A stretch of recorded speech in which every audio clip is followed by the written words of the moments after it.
Reading મારો યજ્ઞ ચક્ર. યજ્ઞ ચક્ર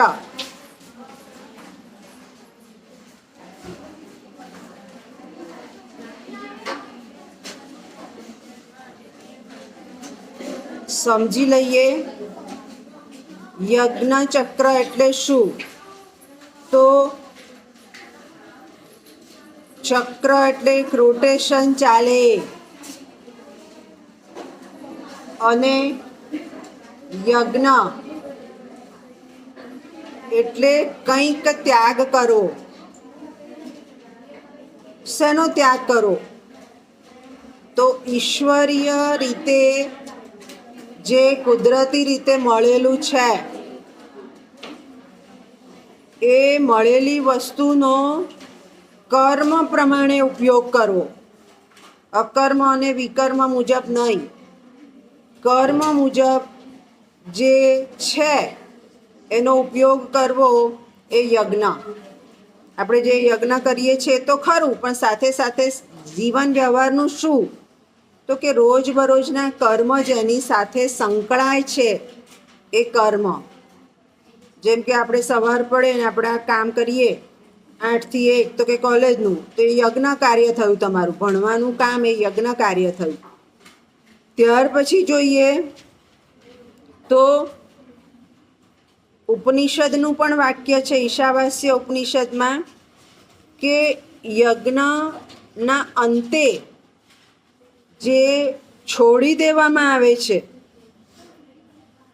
એ છોડેલી વસ્તુ ત્યાગ છે. કોઈ પણ એક કાર્ય કરો તો એ કાર્ય કરતી વખતે કેટલીક બાબતો છોડી દેવી પડે છે અને કેટલીક બાબતો જ ગ્રાહ્ય થાય છે. એટલે જીવનમાં જે કર્મ કરીએ છીએ એને પણ યજ્ઞ કહેવાય. ત્યાર પછી યજ્ઞની વિભાવના આપી. યજ્ઞની વિભાવના શું?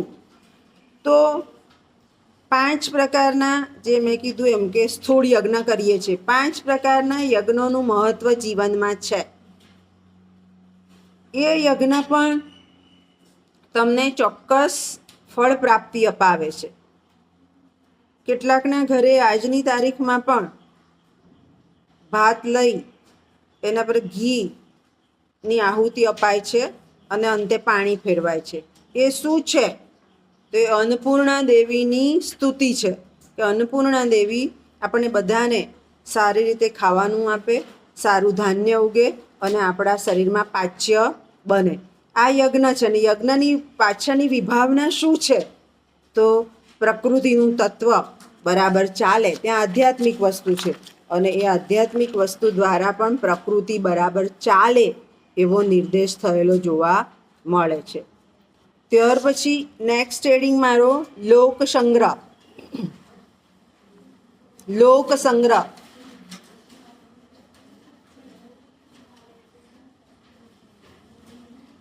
સમજી લઈએ. લોક સંગ્રહ નો અર્થ થશે લોકોનું કલ્યાણ કરવું. સંગ્રહ કરો પણ એવી વસ્તુઓનો કે જેનાથી આ સમાજનો, આ વ્યક્તિનો અને બધાનો કલ્યાણ થાય. એ કલ્યાણ કઈ રીતે થાય? તો પ્રજાને એક સૂત્રે બાંધી રાખવી, નાગરિકની ફરજો અદા કરવી, સમાજમાં એકબીજાને ઉપયોગી થવું અને એકબીજાને સ્પર્શે એવા પ્રશ્નો ને અનુકૂળ થઈ અને આગળ વધવું, જેનાથી લોક કલ્યાણ સાધી શકાય. અને આને કહેવાય લોક સંગ્રહ. ખ્યાલ આવી ગયો? ત્યાર પછી છે બેટા નેક્સ્ટ કઈ છે? જ્ઞાન. જ્ઞાન અને જ્ઞાનનો મહિમા સમજી લઈએ. જ્ઞાન, જ્ઞાન એટલે બહુ જ ભણી ગયા એ નહીં. જાગૃતતા. જાગૃતતા. જાગૃતતા કેવી? તો કેટલીક બાબતો પરોક્ષ પણ હોય છે અને પ્રત્યક્ષ પણ હોય છે. પ્રત્યક્ષ જ્ઞાન કેવું? તો જે તમે કરો છો અને એનું પરિણામ આવે છે પ્રત્યક્ષ જ્ઞાન છે. અને પરોક્ષ જ્ઞાન કેવું?